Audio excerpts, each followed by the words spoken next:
Hey guys, Chris here. I'm just making a quick video on my phone about the low coolant level indicator on the dash of the 2017 to 2019 GMC trucks, the L5P Duramax. So I'm making the video because I looked at a bunch of videos and a lot of them were helpful, and there was a couple of guys that were doing honest videos that gave a lot of good information, but there was a lot of bad information. So there was a couple guys, you can see in the reservoir, it's segregated, like there's separate sections of it, right? And yes, there's a little it's a reverse thread on this, and there is a little hole here. So I had the truck running, that's why it's doing that. But you see how it's running through that line right there? That's because these two separate sections actually will fill themselves. I saw someone actually using like a turkey baster to go. There's a small hole in here. It's probably too warm because I had it running for a minute to let the coolant, circulate. But this separate part is supposed to fill itself, and it's supposed to be, it's supposed to have how much it has in it now. I mean, I filled this, but you see, I didn't put anything in these, and it's already circulating itself. You don't need to put any coolant in this side. You don't need to take a turkey baster and put it in a tiny little hole that's over here, or you don't need to use the cap that's on the side. That's I don't know what that's actually for, because you can't even see it right now, but I'll show you on the old one. So if you see right here, here's the top that I was just doing that one. That's where I was trying to open, and there's a little tiny spot right there that you can where am I aiming in the right spot? Can you guys see? Where the hell's the camera? There we go. Hold on, I can't see the screen while I'm recording, so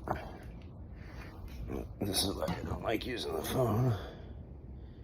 Okay, so right in here there's a little tiny spot, and that's why they're using a turkey baster, because that goes to the other section of the reservoir. But first of all, here's your sensor, right? That's in the same spot that this is going. This is going back there, right? So this is the part you're looking at right here. So if that's the tank, that's the same one, right? So that's where the sensor is, and that part where the sensor is has already got fluid in it. So these two parts are separated for a reason, because when the fluid is circulating through the system, like you saw when I just shut it off, it started pumping it through that tube that's going through from one section to the other. It's not a separate reservoir. I don't know why they have a separate cap for it. There's a cap on the side. I have no idea what that's about. I would assume that there is a time when you're purging or flushing this whole coolant system and putting new coolant where you need to open that. I mean, I don't know exactly what it's for, to be honest with you, so I'm not 100% positive on that. But I do know for damn sure that there's no fixing this, and there's no replacing it other than replacing the whole tank, because this doesn't have a grommet. This isn't a clip. I mean, I don't really give a shit now, because I already bought a new one and put it in. But so I'll just show you that this thing is not coming out. I mean, it's not like you could change this, because I'm breaking it. I'm pulling it out, but I'm breaking it. So once you pull that out, you're not getting a new one of these to put that part in. I mean, I don't even know what the hell went wrong with it. Let's see if we can find it. What's that? Looks like some funk on it. I mean, I guess it just corroded over time. Who knows? Oh, look, there's a little fuse type thing, and it's kind of burnt at the end.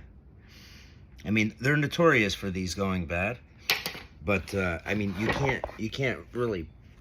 They don't even sell it, so you definitely can't buy that and put it back in, and I don't think you're going to get it back in without it leaking either, and getting a reading from it. So you have to buy the new tank. It's not a very expensive item, and it's not really that hard to install either.